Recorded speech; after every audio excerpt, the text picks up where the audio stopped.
Halo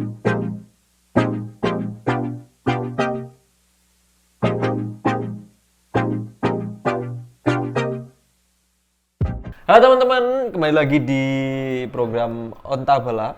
Nah, kali ini podcast ini kita ngobrol dengan salah satu teman yang dia juga termasuk di tim kreatifnya. Namanya Evi Nurhayati. Hai.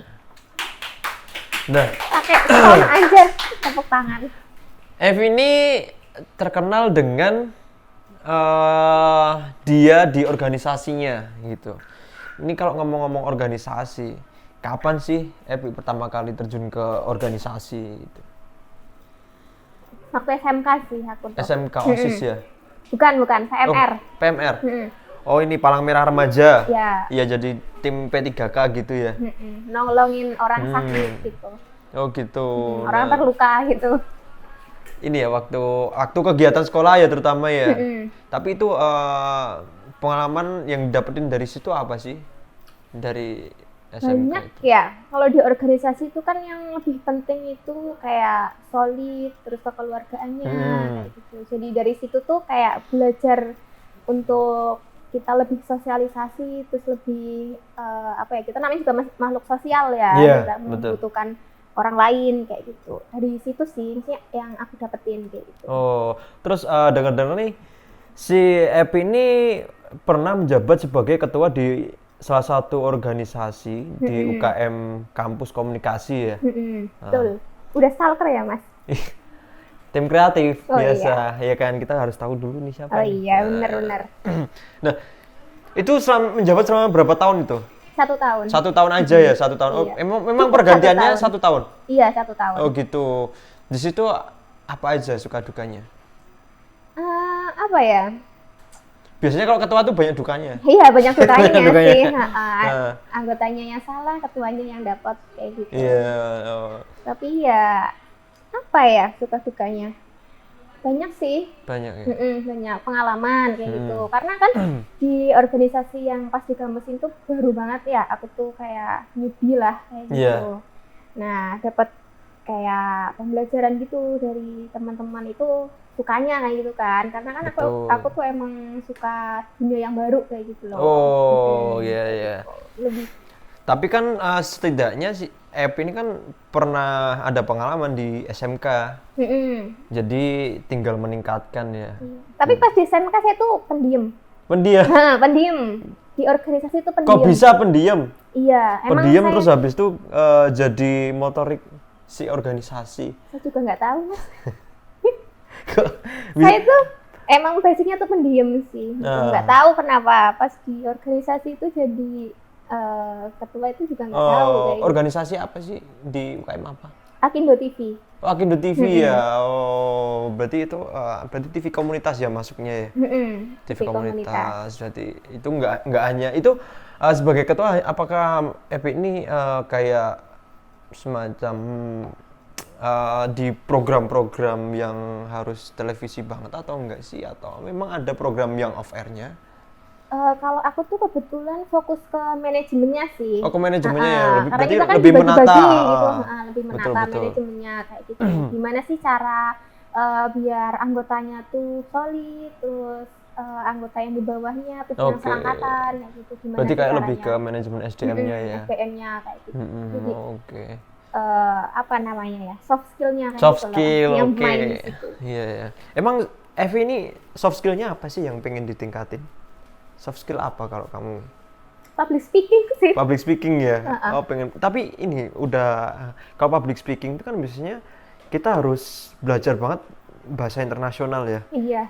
Di dunia ini kan di bumi. Di bumi ini kan bahasa internasionalnya bahasa Inggris, berarti sudah sedikit menguasai. Maksudnya sudah banyak menguasai lah Belum sih. vocab-vocabnya. Mungkin kurang praktek atau gimana? Apa ya? Lebih ke ini sih, lebih sering buat ketemu sama orang gitu. Oh, berarti lebih mengontrol ininya, PD-nya aja sih ya? Iya, lebih ke PD-nya aja. Karena kan emang latar belakangku kan emang dari Banyumas ya suaranya. Oh, dari Banyumas. Logatnya itu kan masih logat Banyumasan kental ya. lah, kayak gitu loh.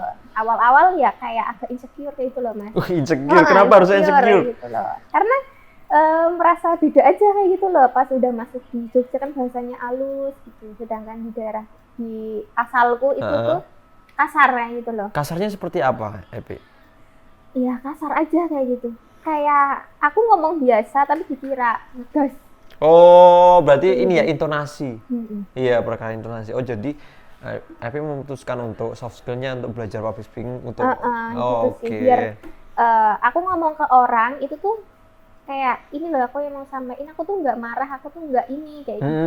Betul. Tapi kan bahwa memang bawaan dari daerah, dari karakter lah ya, karakternya gitu. memang logatnya seperti itu dan intonasinya seperti itu. Ya sama ya kayak apa?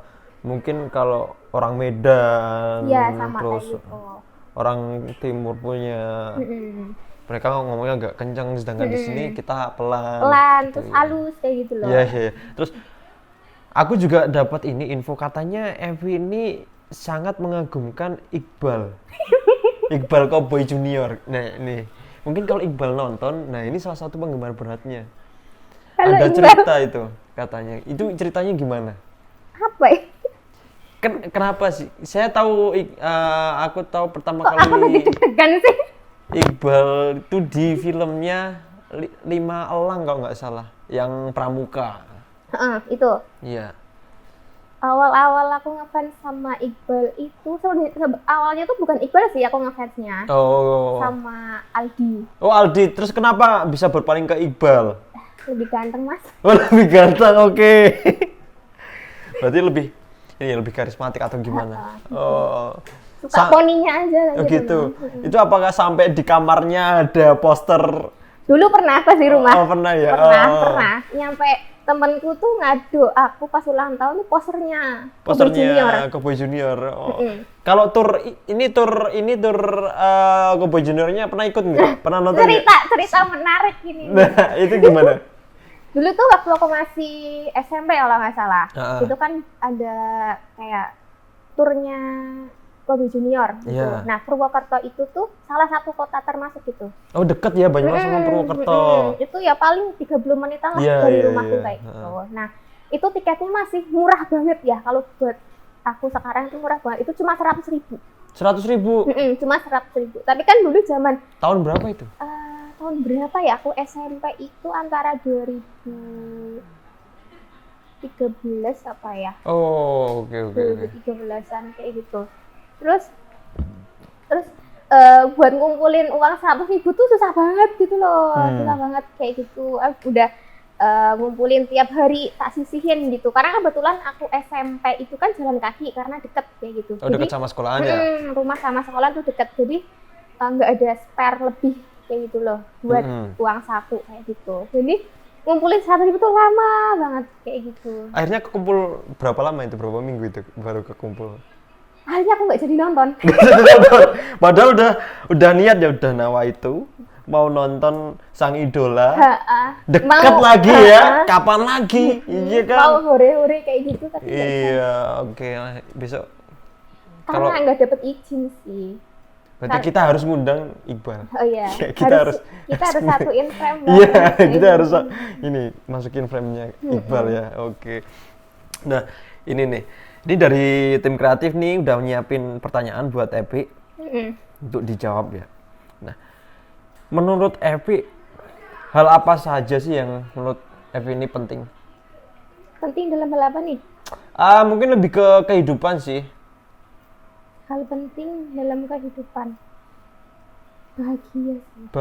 Bahagia itu penting ya. Bahagia itu penting. Berarti bahagia itu sebuah kewajiban bukan hak ya?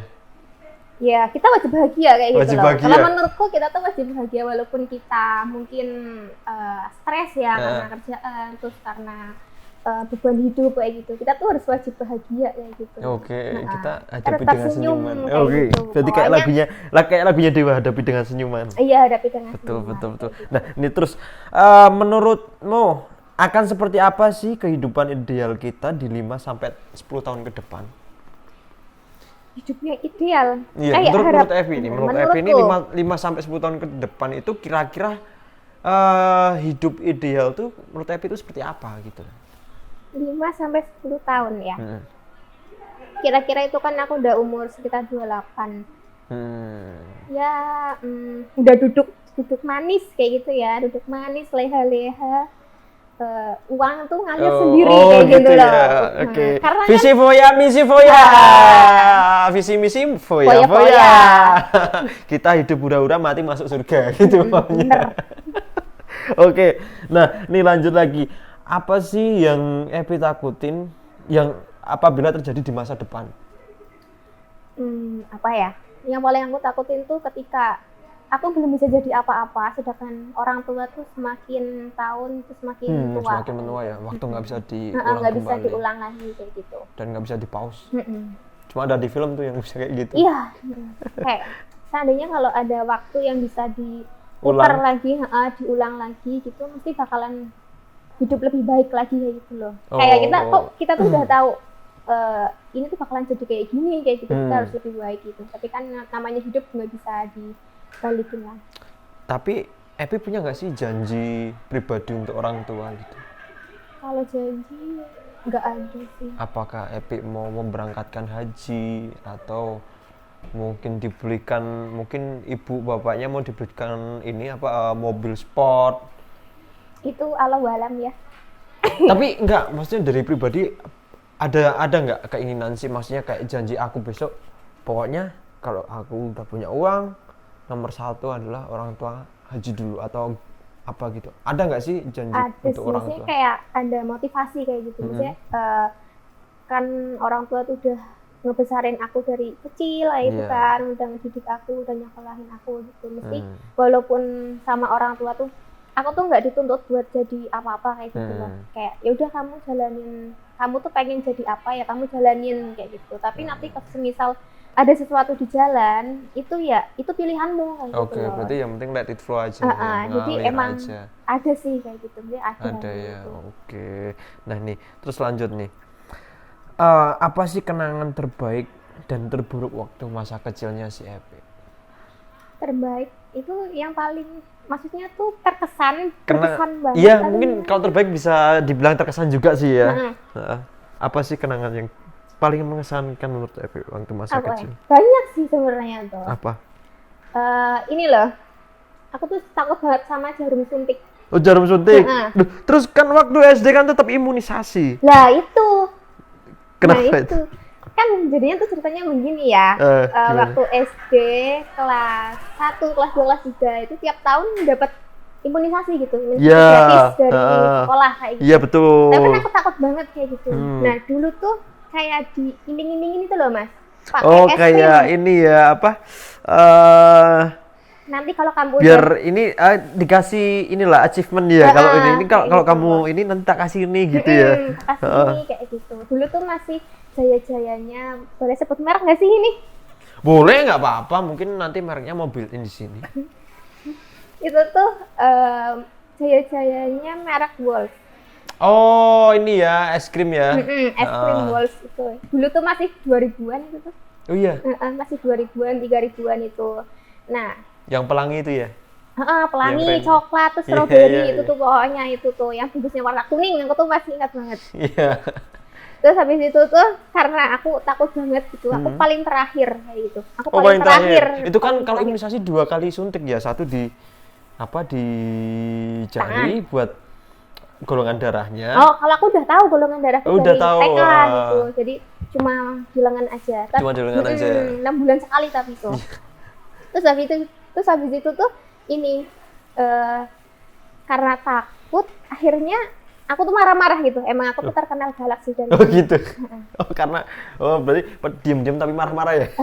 Gitu. Nyampe sekarang si bidannya tuh masih sering nyari aku sih kalau karena kan deket rumah gitu sering nanyain si Evi di mana, terus kok jarang kelihatan kayak gitu. Nah, itu yang paling berkesan mungkin sama dia tuh itu ya, sama aku juga berkesan banget itu ketika aku marahin si bidan ini kayak gitu. Oh, yang dimarahin bidannya? Yang tak marah itu bidannya kayak gitu. Karena kan aku takut banget sama jarum suntik, tapi aku tuh dipaksa kayak gitu. Terus itu kan dikasih es krim itu kan, terus aku tuh nyampe bilang, halah aku tuh nggak pengen es krim, cuma es krim 2.000 aku bisa beli sendiri. Sumpah, aku tuh sampai bilang kayak gitu. Ya? Padahal itu biar keburu disuntik aja. Cuma 2.000 kayak gitu loh. Oke, nah berarti tadi yang dimarahin bidannya, terus itu kenapa si Epi bisa disuntik? Ya karena itu imunisasi dari sekolah ya, kan wajib. Enggak, terus akhirnya mau itu gimana? Oh, dipaksa dong. Dipaksa. Nangis gitu. Terus nyampe pakai drama ya? Pakai drama. Terus mamaku tuh udah tahu kan, udah tahu. Mesti si Evi bakalan nangis, ya udah dijemput kayak gitu. Ya udah dilaporin lah sama mamaku. Oh gitu. Berarti panggil pawangnya. Iya, pawangnya. Oke, nah ini Pi, lanjut lagi ya. Ini pertanyaan terakhir nih. Apa yang biasanya Pi lakukan saat waktu luang? Nulis. Oh, hobi nulis. Hobi baca juga pasti. Ya, tergantung sih ya. Aku tuh lebih suka baca cerita gitu. Oh, novel kayak, gitu. Terus fiksi kayak gitu. Fiksi ya. Jadi ya maklum ya, kadang kalau nulis tuh agak berhalusinasi. Enggak apa-apa. Keren loh. Enggak semua, terutama aku pun jarang suka nulis karena membaca itu menjadi hal yang sangat diprihatinkan untuk saat ini. Emang. Makanya sampai ada kayak kampanye ayo membaca agar biar kita ini ya, karena mungkin sebelum ada kita kenal gadget, mungkin kalau kita harus terbiasa dengan membaca. Kalau itu aja udah susah, apalagi sih yang sekarang yang mulai ada gadget yang dimana kita lebih pantengin, oh iya ini gosip, ini gosip. Kita langsung percaya aja gitu kan ya. Terus yang tren-tren itu yang merugikan diri sendiri gitu ya. Ya, nah tuh, nah oke, berarti Epi lebih suka nulis ya tadi waktu luang. Nah ini Pi, yang spesial dari Onta Balap adalah kita punya segmen khusus kayak si narasumbernya dikasih choice. Nah, dikasih choice. Pilih dia atau aku. Oh,